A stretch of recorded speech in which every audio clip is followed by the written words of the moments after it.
Hi, I'm Tom. I'm with Banks Brothers Motorcycles. What I'd like to talk to you about today is a couple of my bikes and an engine puller that we designed to be able to pull the engine out of a Harley Davidson motorcycle. My bike to the right is my 52 Panhead. This is actually the first Harley Davidson I've ever had.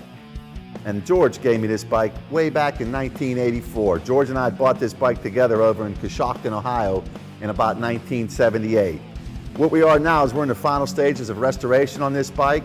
On this bike back here that G-Man is working on, this is the 36 Knucklehead. This is the most classic Harley Davidson out there.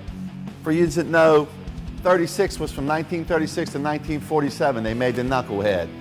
In 1936, when they came out with the Knucklehead, they were late in getting the bike out to the marketplace.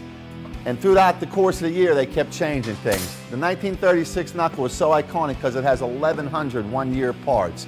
It has approximately 3 different frames, maybe 4. It has 3 to 5 different oil tanks, somewhere in that range. The parts for a 36 are really, really difficult to come by. What we do, this bike is in a mock-up stage, different from final restoration. This bike's in final restoration, this bike's in mock-up. When we mock them up, what we like to do is we like to kind of bolt everything up and see how it's all going to fit. Then we break it back down and we go for our final restoration stage. What we're going to do for you today is we're going to pull the engine out of this 36 Knucklehead. This is a very early 36. You can see it has the notch timing cover. It has the baby jars. It also has the frog eyes. Those are all very, very indicative of maybe the first 0 to 300, 0 to 500. We really don't know exactly when they started to change and take the frog eyes and cut out the notch. We just know that that happened somewhere in the process. So what you're seeing, George, is he's going to pull this tank off. Then we're going to bring the engine lift in. We're going to walk in. We're going to grab this motor. We're going to walk it out. We're going to take it over there, set it on the bench for you, and then we're going to take it off the bench and put it back in this beautiful 1936 Sherwood green and silver, a very, very iconic motorcycle. That is a correct 1936 color. We love it, like we love them all. George is currently taking this tank off.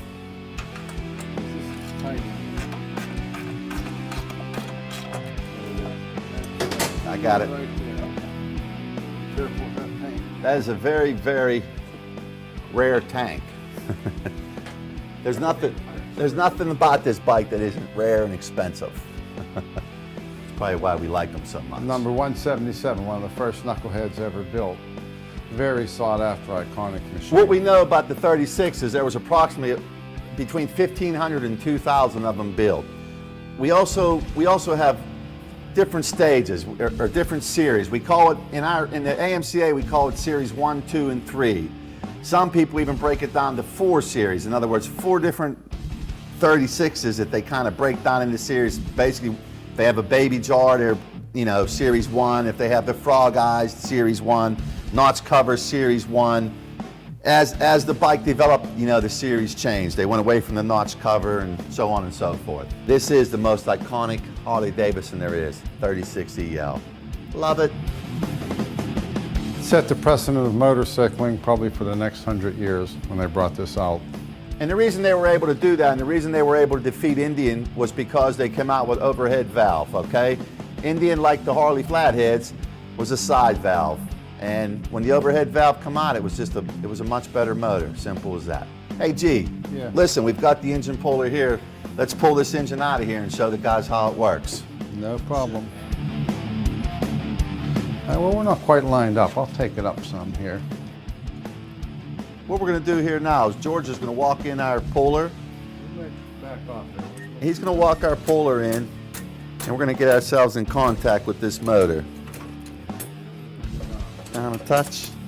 Okay, walk it in.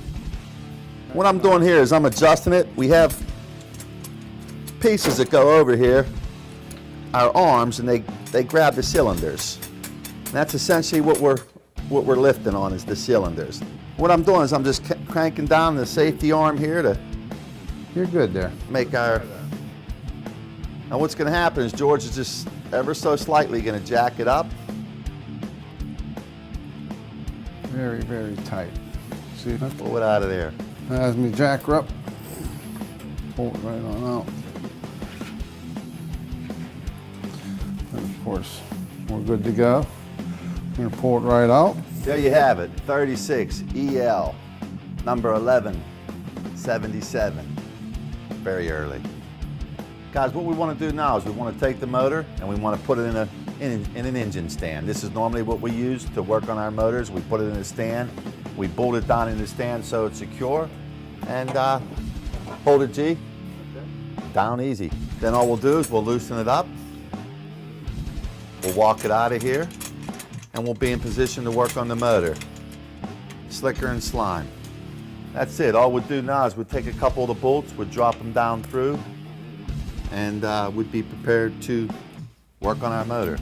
Guys, the thing about the engine puller that's just so significant is the injuries. You know, the reason we actually designed this is we were working on the 52 and I pulled the motor out. And remember, the way we'd do it in the past is one guy would kind of push you the motor.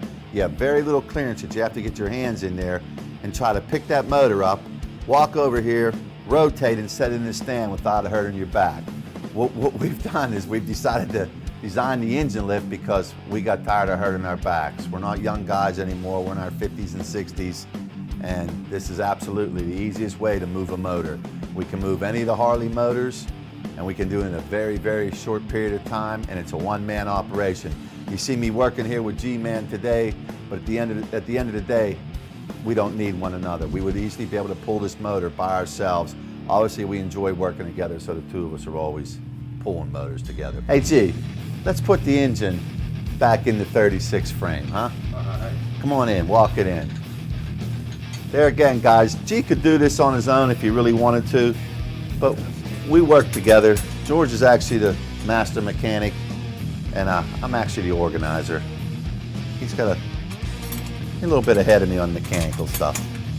How we doing, G? Good. Everything's looking good. Tightening right down. What we're doing is we're grabbing both sides of the cylinders here. We're going to bring it up off of the engine block, or the engine stand, I'm sorry, and we're going to take it back over. You all good, G? Yeah, I'm all good. Is it going to rock a little bit? Is it going anywhere? Yeah, everything looks good. Bring it into that hole, G. Come on in. Like this. Tweak it. And that's the really nice thing about the jack, guys, is we're really able to tweak it down nice and easy. Walk it in. Walk it in. Down some. Boom. Boom. You can see 1/4 inch clearance there. The thing about the Knucklehead, guys, as you can see, it's going to be more difficult than the Panhead or any of the other Harleys because that frame, and this is a correct 36 only frame, guys, that clearance is less than a 1/2 inch. You don't have a lot of room to be able to jack it up and move it out because you have other parts that you got to sneak by too. So, but you can see it's absolutely a makeable putt, and she's back in. 36 EL Knucklehead.